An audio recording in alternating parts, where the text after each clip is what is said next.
Buenas noches, ¿cómo andan? Bienvenidos a un nuevo capítulo de No Culpes. Y así es, en el capítulo de hoy tenemos que hablar acerca de la regulación del lenguaje inclusivo. Muchos lo llaman regulación, otros lo llaman prohibición.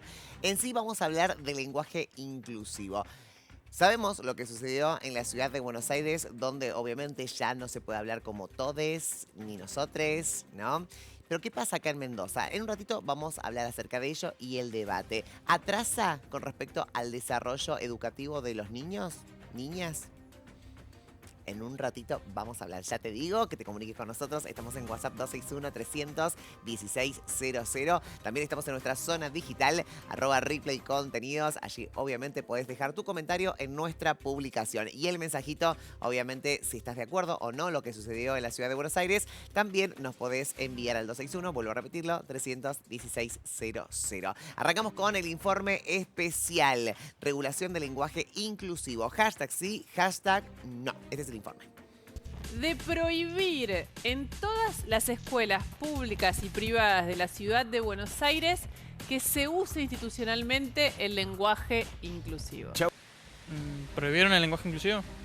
Sí, estoy de acuerdo. Te voy a decir por qué. Creo que viene a nivel ideológico, está intentando modelar la realidad en vez de que la realidad modele el lenguaje. No brota natural. En la ciudad lo que estamos haciendo es promover el lenguaje inclusivo sin utilizar la distorsión de la lengua española para que eso suceda. Lo que estamos regulando es para el ejercicio docente, para la tarea profesional dentro del aula, el uso de la X, el arroba y la E en reemplazo de otras formas gramaticales correctas. Entonces lo que decimos es, esas formas en el aula son incorrectas, tenemos que enseñarle a los chicos a leer y escribir con fluidez. Me parece un acto de que cercena la libertad de expresión que está consagrada en la Constitución Nacional. No veo que exista en las escuelas lenguaje inclusivo como contenido curricular. ¿Está prohibido el lenguaje inclusivo? Está regulado el uso de la X, el arroba y la I por parte de los docentes. ¿Y qué pasa si un alumno o una alumna lo usa, por ejemplo, escribiendo? Nosotros estamos regulando es la actividad docente. Si un estudiante decide escribir de esa manera, es el docente el que tiene que decidir el contexto en que sucedió, si el contenido, lo que está poniendo está bien. No es un motivo para reprobar al estudiante, es un motivo para poder conversar y discutir el contexto y hablar del lenguaje inclusivo verdadero. Sí, totalmente, porque creo que es una forma de incluir también a los sectores que...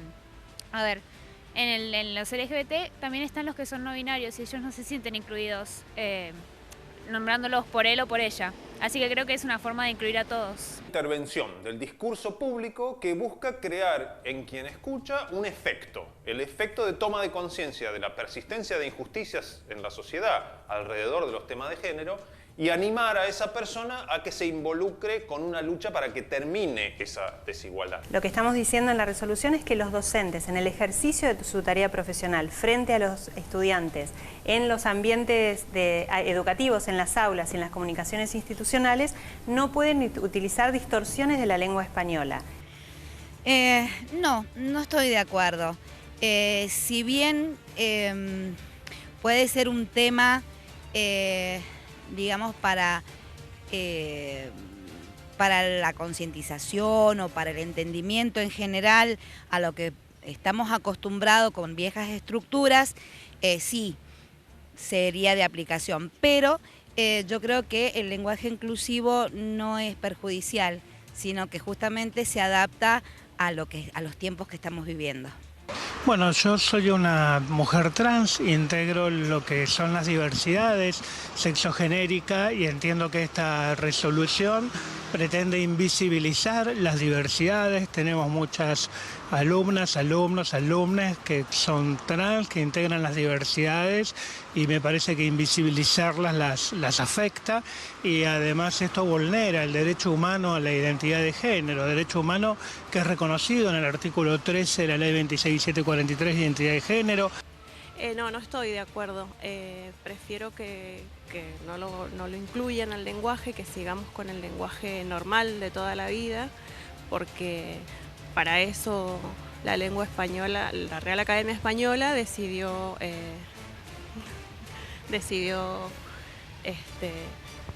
hace tiempo ya sobre el tema. Se habla demasiado del famoso lenguaje inclusivo. Les persones, todes, nosotres, y otras expresiones que más que lenguaje inclusivo son aberraciones idiomáticas. ¿Quieres aprender un verdadero lenguaje inclusivo? Háblale con respeto a un anciano, con dulzura a un niño, con firmeza a un infractor, con amor a tu pareja y con ilusión cuando hables del futuro de tu comunidad. ¿Quieres otro verdadero lenguaje inclusivo? Aprende braille para entender cómo lee una persona con discapacidad visual. Lenguaje de señas para hablar con una persona sorda.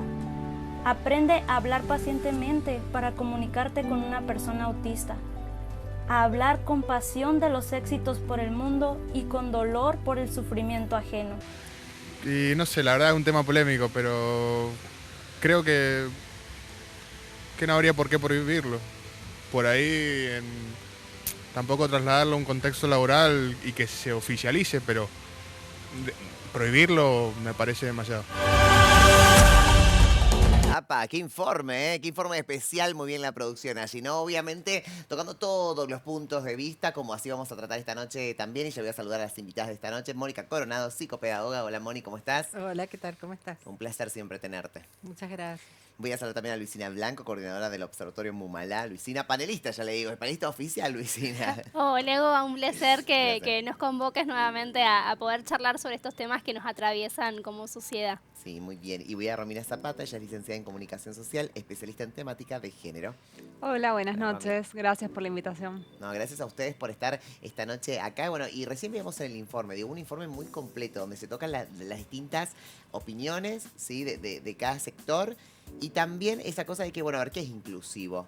Porque si es inclusivo también tienen que reconocer todo tipo de lenguaje, también aquellos que no podemos ver, aquellos del lenguaje, de todo, ¿no? Es un poco lo que decía el informe y lo que plantea también la sociedad cuando se habla de lenguaje inclusivo.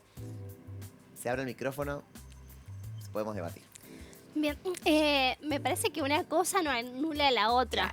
Que sepamos hablar en lenguas de señas no va a invalidar a que podamos tener un lenguaje donde no excluyamos a el resto de las personas que no se sienten identificadas con la O, con la A, porque muchas veces si nombramos como mujeres a todas las personas, también hay personas que no se van a sentir cómodas allí. Y bueno, y en el informe se planteaba a aquellas personas que se consideran no binarias, y es necesario que se las nombre para que empiecen a visibilizarse también. Cosa que antes tampoco existía, ¿no? Esta cosa del no binarismo, o por ahí existía, pero todavía no se definía culturalmente, me refiero. Entonces tampoco teníamos como una apertura mental acerca de cómo nombrar, de qué decir. Bueno, de ahí justamente la importancia del lenguaje, digamos. Nombrar es dar existencia, es dar reconocimiento, es hacer visible a algo que estaba por debajo del tapete. Cuando hablamos en general de lenguaje inclusivo, que a mí me gusta también mucho el lenguaje no binario, me gusta esa denominación, estamos haciendo referencia específicamente a intentar poner en tensión o criticar el sesgo sexista que tiene la lengua española, ¿no? En la cual se dio por naturalizado o normalizado que hablar en masculino es hablar en representación de todas las personas.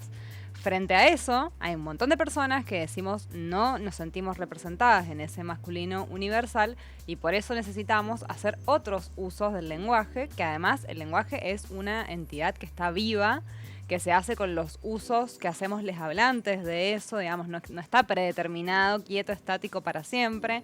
No se habla igual hoy que como se hablaba hace 20, 30 años o más. No se habla español de la misma manera en Latinoamérica que en España o en el Caribe, digamos, estamos llenos de regionalismos. Entonces, bueno, que esto provoque tanta polémica y tanto escándalo, para mí es un dato de la realidad respecto de cómo cuesta todavía reconocer otras identidades, cómo cuesta reconocer la diversidad sexogenérica. Moni. Sí, coincido totalmente con esta perspectiva y creo que esta prohibición tiene por una parte un análisis que es político y por otro lado un análisis pedagógico. Y el político es que de alguna manera tirar este debate a un país agrietado, a un país en donde hay tanta disputa de sentidos respecto a determinados posicionamientos, lo que hace es ocultar otras realidades, de cosas que son tal vez, no digo más importantes, porque todo es importante, pero digo, la caída del presupuesto educativo, por ejemplo, que en Cava ha sido dramático en los últimos años. Entonces, en vez de tocar un tema que es, digamos, urgente, que tiene que ver con el estado de las escuelas, con determinadas condiciones, es mejor tirar esto a la sociedad para enfrentarla. Y enfrentar la sociedad en vez de construir para las nuevas generaciones una educación que los convoque a construir un nosotros o un nosotres, o como lo quieran denominar. Y por otra parte, que la lengua está viva. Eso es real. Cuando yo era chica, que soy mucho mayor que todos ustedes, las maestras hablaban de tú, porque creían que era la lengua culta, era hablar de tú. Y bueno, después la lengua fue modificándose y bueno, hablamos y usamos el vos. Entonces no es una entidad rígida, no es una entidad que no cambie. Y además implica, digamos, el no aceptar este progreso, este avance o esta evolución de la lengua, implica invisibilizar a ciertos sujetos que no están dentro de un normotipo que es lo que es excluyente, en definitiva. Total. Hay que decir, ¿no?, que se convocó también a representantes de la DGE, no pudieron asistir en el día de hoy, así nos comunicó el de prensa. Así que, bueno, esto para aclarar a la gente, ¿no? Porque dice, ¿por qué no hay un representante de la DGE? Bueno, porque no pudieron asistir, ¿no? El punto acá, si ustedes ven el informe, también está en los docentes, ¿no? Esta cosa de enfocar en los docentes. Bueno, el docente se va a tener que hacer cargo si un alumno o una alumna llega a cometer el lenguaje o llega a escribir algo acerca con lenguaje inclusivo o decir o en un texto o en una prueba se tiene que hacer cargo el docente. El tema es cómo se hace cargo de eso. Bueno, lo que ahí decía un poco el informe es, bueno, va a tener que hablar, se va a tener que sentarse, va a tener que decir, bueno, a partir de ahora no vas a tener que poner todos, vas a tener que poner todos. Sí. Ese punto, digo, va hacia el docente más que al alumno.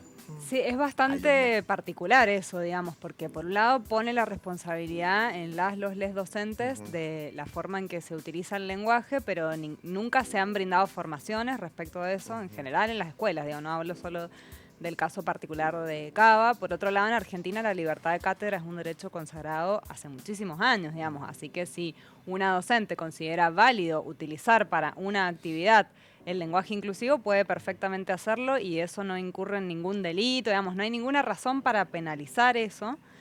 Pero por otra parte, me parece interesante pensar en toda la oportunidad que se pierde con el prohibicionismo, digamos, de decir esto está mal, entonces no lo vamos a hacer. Perdimos la oportunidad de debatir, de problematizar la manera en que hablamos, perdimos la oportunidad, en general sabemos que a los jóvenes no les interesa demasiado la gramática, ¿no? Eso es una realidad de la que nos tenemos que hacer cargo, pero sí les interesa debatir los temas de diversidad sexual, los temas de educación sexual. Entonces, el lenguaje en ese sentido es una oportunidad para acercar a la gramática y en este caso lo que se hace es justamente lo contrario, es alejar, es tener también una perspectiva totalmente persecutoria de docentes, digamos. ¿Por qué razón estamos persiguiendo así a docentes? ¿Qué es a lo que realmente le tememos? A mí me parece que...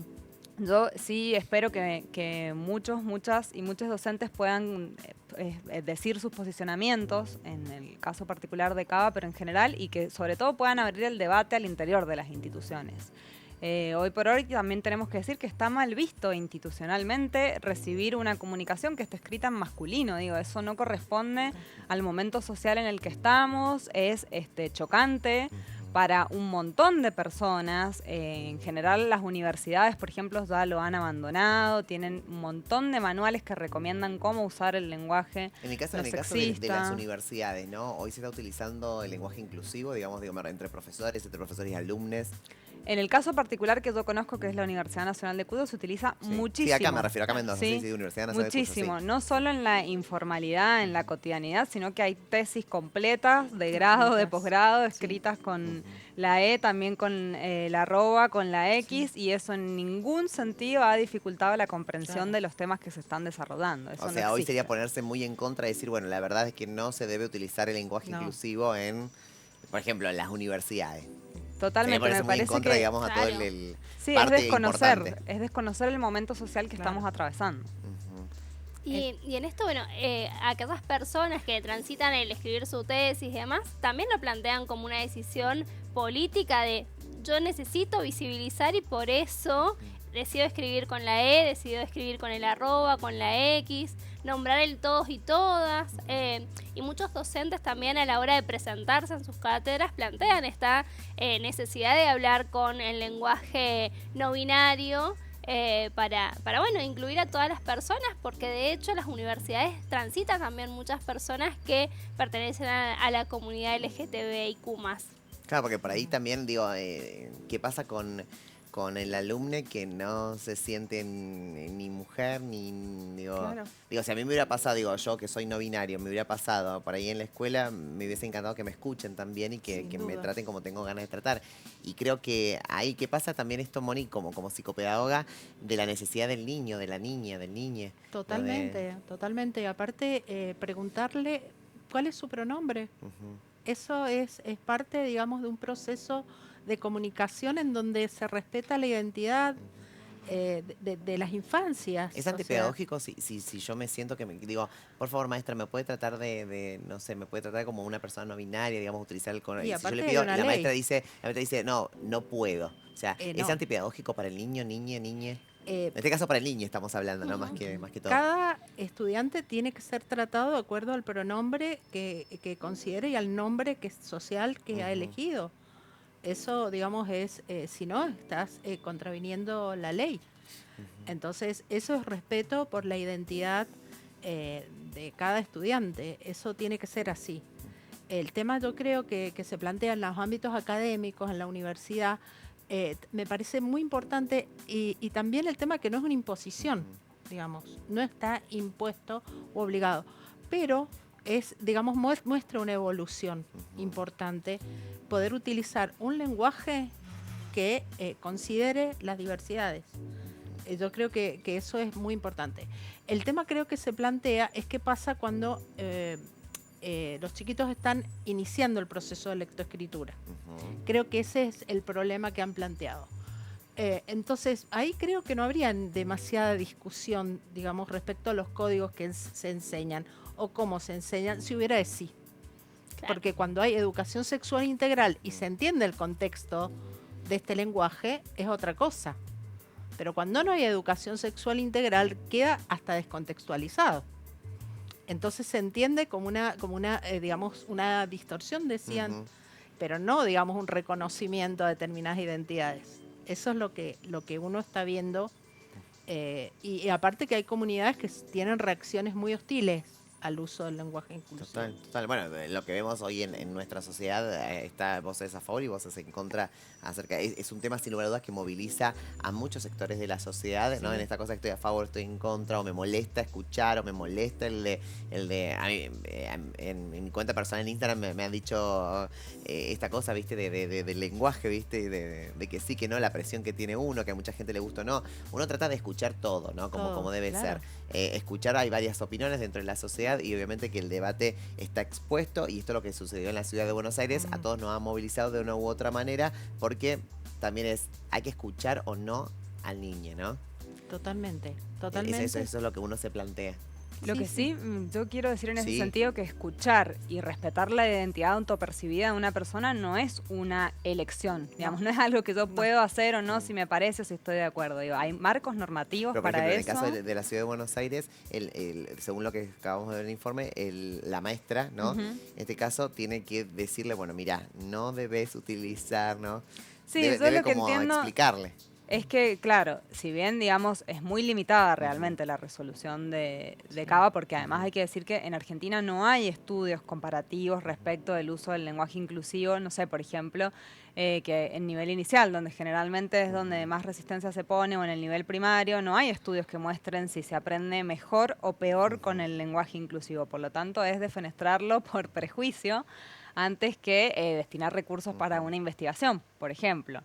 Entonces, en ese sentido, yo creo que tenemos que tener en claro eso, que no es una cuestión de opción respetar la identidad autopercibida y cómo una persona quiere que la nombremos, ¿sí? Es algo que debemos hacer porque hay marcos normativos que así nos los ordenan, y si tenemos perspectiva de derechos humanos, además, debemos hacerlo y punto, digamos. No hay mucho más para decir en eso, ¿no? ¿Qué pasa en las escuelas hoy de acá, de nuestra provincia? Cada maestro puede utilizar Bueno, yo creo que eso es una pregunta. Hasta donde sepan, obviamente. Sí, que estaría bueno un posicionamiento institucional en ese sentido, Sí. pero en mi conocimiento hasta ahora el lenguaje inclusivo en cualquier institución educativa es algo que está sujeto a la voluntad de la persona que quiere usarlo, digamos. No está prohibido de ninguna manera, tampoco es obligatorio, por supuesto. Y según los marcos en los que trabajemos es una sugerencia, ¿sí? Yo que me dedico a dar capacitaciones de género, nosotras sugerimos y explicamos por qué sugerimos hacer uso del lenguaje inclusivo, ¿no? Bien, perfecto.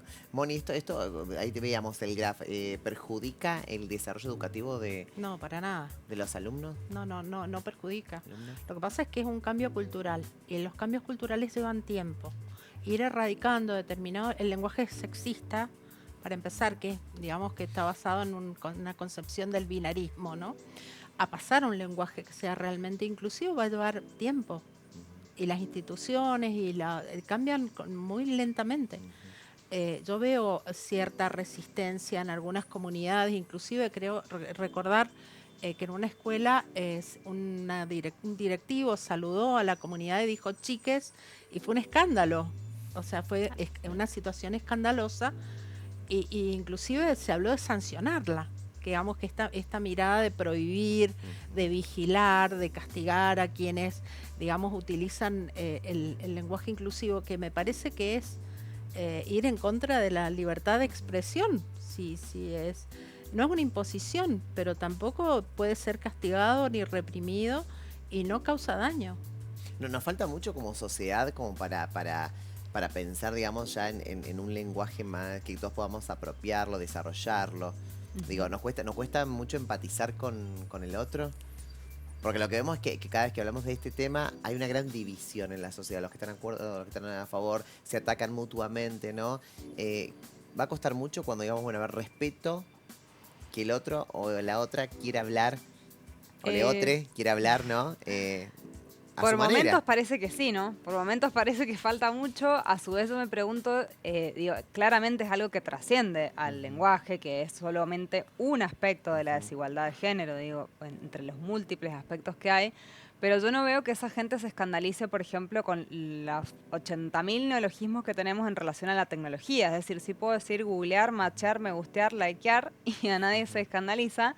Pero si digo ese, de repente hay alguien que pone el grito en el cielo. Entonces, ¿el problema es de lenguaje, digamos, o tiene que ver con una cuestión de poder abrir la mirada, poder incorporar nuevas perspectivas, entender que no se trata, que la sociedad de hoy está pidiendo a gritos que podamos debatir estos temas desde un lugar que no sea la mera oposición porque no me gusta cómo suena, ¿no? O porque me resulta incómodo usarlo. Sino tenemos que pensar que detrás de esas palabras hay personas, hay derechos que están en juego, ¿no? Sí, y aparte también una mirada bien desde el adultocentrismo, ¿no? Las personas adultas decidimos cómo las niñeces, las juventudes van a comunicarse cuando, como dice Romina, lo están pidiendo a gritos que estos temas se traten. Y el lenguaje inclusivo también trasciende más allá del uso de la E, de la X, de la arroba, porque hay un montón de palabras que permiten mostrar el universal, que permiten nombrar a las personas sin necesidad del uso de la X o de la arroba. Pero bueno, en esto necesitamos tener también una apertura y una predisposición a querer tener una forma de comunicarnos donde incluyamos a todas las personas por igual. Y también me parece muy dañino cuando tratamos de instalar en este debate el poder incorporar a las personas con discapacidades vinculadas a lo sensorial, como lo auditivo, como la visión, porque en realidad no es ponernos unos contra otros, sino todas las personas necesitamos tener la misma posibilidad de ser visibles en el mundo.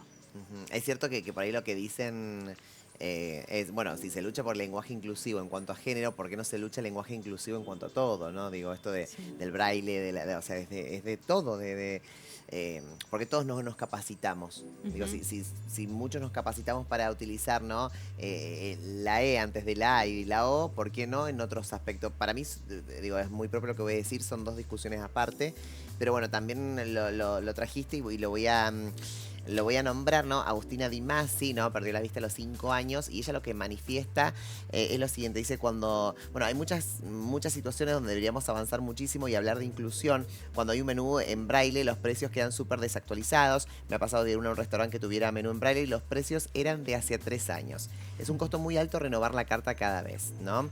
La dificultad para la inclusión, más allá de su idoneidad y capacitación, no es exclusiva del ámbito laboral. A nivel social, la gente la complica de muchas formas. De dejar la moto en la vereda o los autos estacionados en las rampas o en las esquinas, impidiendo que uno cruce, hasta ver a una persona ciega esperando para cruzar la calle y seguir de largo sin ofrecer ayuda, ¿no? Ella es lo que plantea y su Twitter, si lo podemos ver también a continuación, es un poco, ella se mete en la discusión, por eso la nombro, ¿no? Agustina Di Masi. Si podemos ver el Twitter, chico, de ella, a ver si está. Obviamente que en el Twitter ella manifiesta y se mete en la discusión, ¿no? de esto, ¿no? Ahí está el Twitter, ¿no? Dice, ahora que está full el tema del lenguaje inclusivo, vengo a recordarles que los lectores de pantalla leen de la siguiente manera. Bueno, ahí dice todos, todas, ¿no? En arroba, toda roba S, todos con X, todos con CS. Si se usa la E, por ejemplo, todes o todos y todas, ahí sí. Bueno, ahí es un poco, ella se metió ahí en el Me parece excelente lo que está planteando Agustina, digamos, porque, a ver, un poco, primero quiero aclarar esto, que generalmente las personas que estamos a favor del lenguaje inclusivo se nos intenta ubicar en una especie de vereda enfrente en relación a la discapacidad y les quiero decir que estamos en la misma vereda que es la de los derechos humanos. Entonces, en ese sentido me parece excelente el planteo porque trae a colación una perspectiva de tener una mirada interseccional, ¿sí? Es verdad que esto puede generar una dificultad para las personas ciegas o con alguna discapacidad visual. Generalmente se nombra también el lenguaje de señas. Bueno, entonces lo que yo digo, incorporémoslo. ¿Sí? Incorporémoslos a las cátedras, a los planes de estudio, veamos que tecnologías pueden ser una herramienta, ¿sí? Para facilitar estas lecturas, para que no se entorpezca el uso de esas aplicaciones específicas. Digamos, es algo que tenemos que poder hacer esos cruces y enriquecer uno con el otro, digamos, lejos de confrontar, ¿no? El tema que uno a veces se pregunta el cómo, ¿no? El cómo se puede incorporar, porque todo termina siendo gasto para la educación, termina siendo más horas en cuanto a cátedra. Digo, si uno quisiera incorporar todos los lenguajes, porque cuando uno obviamente habla de lenguaje inclusivo, está buenísimo capacitarnos todos, todas y todos en todo, ¿entendés? ¿Se entiende lo que digo? Sí. Cuando uno quiere, digo, bueno, a ver, yo me tengo que capacitar en género, ¿no? En diversidad de género. Bueno, tengo que utilizar todo, bien, me tengo que incorporar cómo llamará en el caso de, bueno, también tengo que incorporar en lengua de señas, si es el caso. En el caso de que la gente con capacidades diferentes, bueno, hay que... Bueno, por ahí tenemos que dejar de ver eso como un gasto, ¿no? Empezar a verlo como una inversión a futuro, empezar a verlo como herramientas que vamos incorporando y que si soy docente me enriquece la práctica docente, digamos. Me posibilita que un montón de estudiantes que están afuera quizás hoy de la escolaridad puedan estar adentro, digamos, ¿no? En general, más que cuestiones vinculadas a presupuestos, tiene mucho que ver con las perspectivas y con dar prioridades también. Sí, también es curioso cuando se usa, esto es verdadera inclusión. Y uno dice, ¿cómo verdadera inclusión? Claro. Es como decir, la inclusión se remite a este colectivo. Entonces, eso es curioso, porque la verdadera inclusión es eliminar las formas de exclusión. Lo que deja afuera a cualquier ser humano por alguna condición, digamos, que no está contemplada dentro de un normotipo que es el impuesto. Pero, digamos, la inclusión es un proceso de eliminar las barreras que vive cualquier ser humano para participar, para aprender, para ser parte de una comunidad, y eso es lo que hay que erradicar, todas esas formas. Y el punto en común en todas estas barreras para aquellas personas que transitan discapacidades y aquellas personas que transitan el mundo no binario, ¿no? Que se consideran no binarias, son los prejuicios y los estereotipos que existen en virtud de la persona con discapacidad, la persona que ejerce su sexualidad libremente. Entonces, digo que en cuanto más avancemos como sociedad para romper las barreras en cuanto a prejuicios, vamos a poder generar esta verdadera inclusión, Es cierto, efectivamente. y la verdad es que uno a veces pone a pensar, y yo cuando leía el Twitter de ella y la nota de ella, ¿no? Esta cosa del menú en braille, ¿no? Y digo, hasta para nosotros los medios es asombroso cuando decimos, ay, hay un restaurante que tiene la carta en braille, vamos a hacer una nota, vamos a destacar, y cuando Claro. debería ser normal eso, cuando Ujú, todos sí. los restaurantes, todos los cafés, todos los hoteles, todos los lugares, ¿no? que están en la Argentina deberían, digo, en el mundo en general, pero específicamente voy a decir nuestra provincia, deberían estar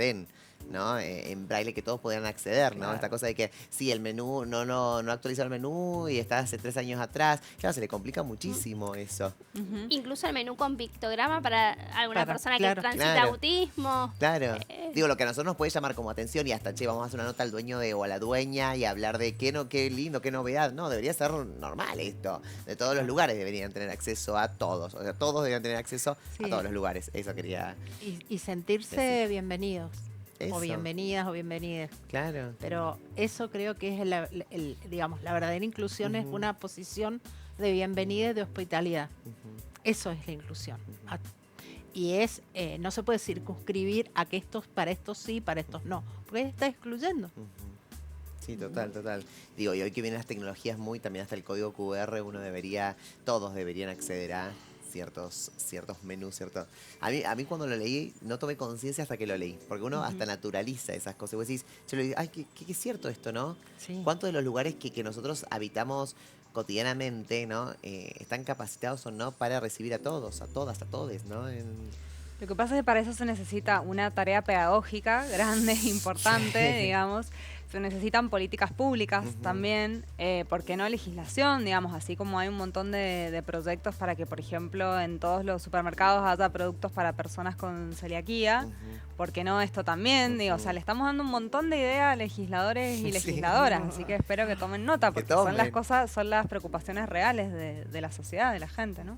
Seguimos en la calle, vamos a la segunda parte de las notas, porque salimos a la calle a preguntarle a los mendocinos y a las mendocinas acerca de este tema, lenguaje inclusivo. Esto es lo que nos dijeron.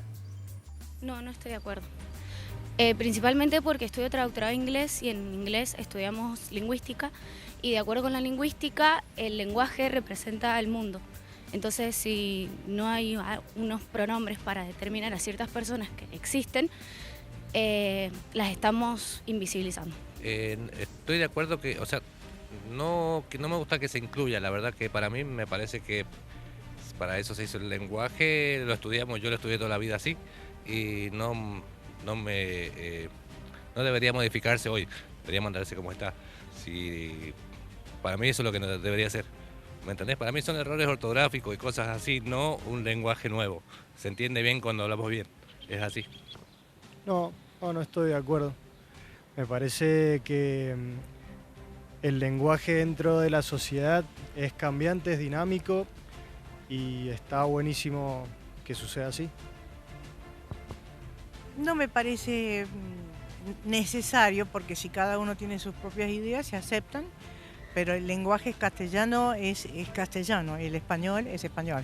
Por eso no me parece necesario, digamos.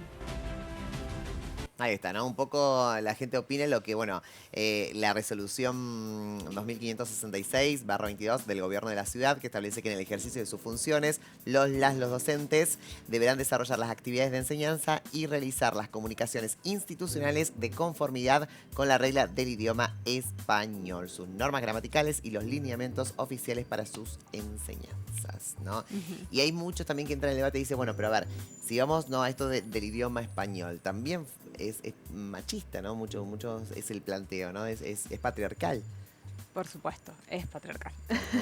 Ha sido gobernada por varones históricamente, entonces es lógico que la visión que se tenga sea una visión donde la totalidad y se utilice un todo masculino y no se incluya a otras expresiones. Claro, este es como el tema, ¿no? Seguir esa línea.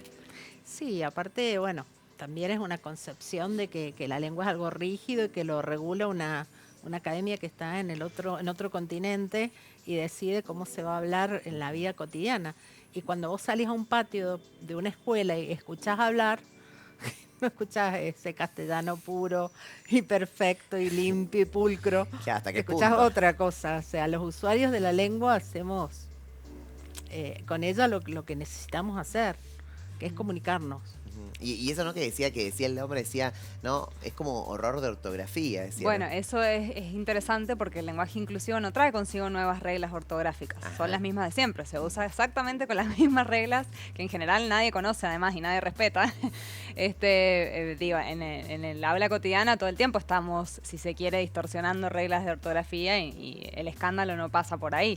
Y por otra parte, digamos, respecto a esto, yo me resisto a tomar a la RAE como referencia porque es una institución cuyos orígenes son tremendamente violentos.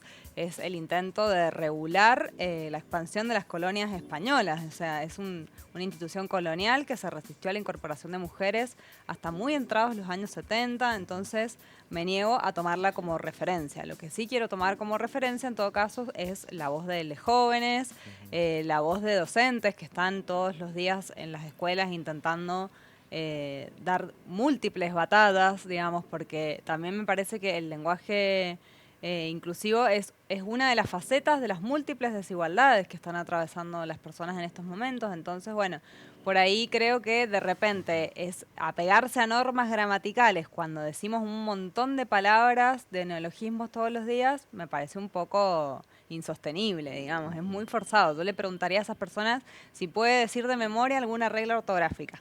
Ah, no. Y estoy segura que es dudoso. Total, ¿no?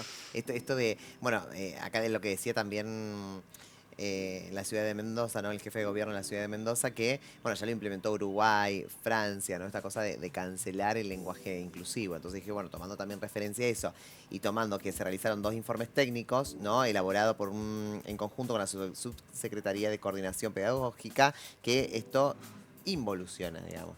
Lo que dice que no hay resultados exitosos, ¿no? Aquellos que utilizaron el lenguaje inclusivo, ¿no? A través de esto, que dicen, bueno, vamos a tomar esta medida a través de estos estudios.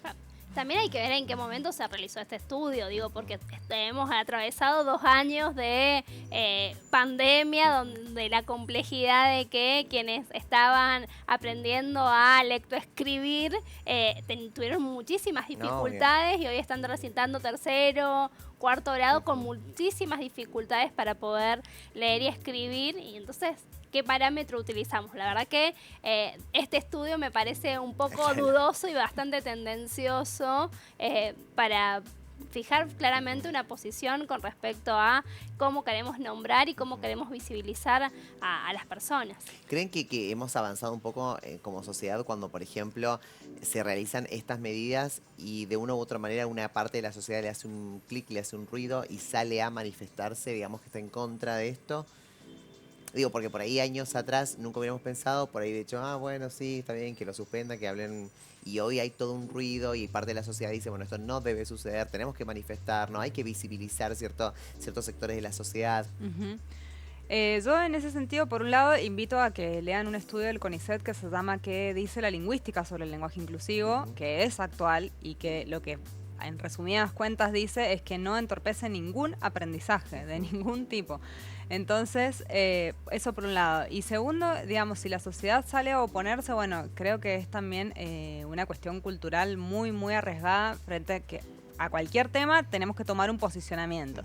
Y yo digo, antes de tomar un posicionamiento hay que investigar, hay que formarse, hay que leer, y es preferible a veces, porque no opinar, digamos, a veces hay que saber decir, no, mira, desconozco el tema, y me falta formación y prefiero no opinar. Y en términos generales no hay, o sea, es muy poca la investigación que se ha hecho en relación a esto, como para afirmar si realmente puede dificultar algún aprendizaje. No hay estudios comparativos en Argentina, entonces a mí me resulta difícil pensar que todo quede librado al terreno de las opiniones. Pero si vamos a opinar, opinemos con alguna formación específica, si no es un poco me parece es faltar el respeto a todas estas posibilidades que nos da el lenguaje inclusivo, ¿no? Sí, total. Y por ahí, cuando nosotros estábamos armando el equipo, dijimos, la verdad es que merecemos esto, merecemos este espacio para visibilizar también qué sucede en Argentina, qué sucede con un montón de cosas. Con lo que está sucediendo es, bueno, a ver, lo llevamos, lo visibilizamos, pero también pensamos, qué bueno que a muchos nos hizo ruido esto. ¿No? Muchos nos hizo ruido esto. Porque digo que uno cree que hay un gran avance con respecto a ciertos temas, ¿no? Donde hay ciertas posturas y donde la sociedad dice, bueno, de acá vamos a manifestarnos o no. Es así, ¿no? Sí, es instalar un debate que tiene que volver a instalarse y que tiene que ver con, como vos planteaste recién, con esta falta de formación, con esta falta de capacidad para reconocernos como ignorantes en determinados temas. Yo creo que hay un punto que me parece que es interesante retomar, y es, por ejemplo, no la cuestión concreta del lenguaje inclusivo, sino el uso de la arroba en la escritura de un texto. O la X, que resumiría las les, por ejemplo, utilizando la arroba. Y que recién yo me sorprendí cuando una persona ciega dice, cuando uso el lector de palabras y ustedes ponen la arroba, a mí me confunden. Claro. Entonces, a mí eso me parece un argumento interesante para discutir y creo que aporta a la discusión. Y en qué medida, digamos, poner una arroba en un texto para un chiquito, una chiquita que está comenzando a leer y escribir, no es un código ortográfico, digamos, o no es un código que se pueda utilizar o no es parte del abecedario, digamos.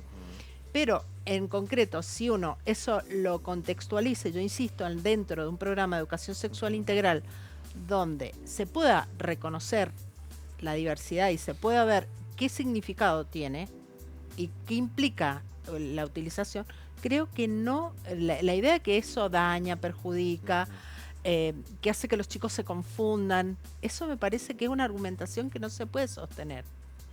No se puede sostener. Total, Moni.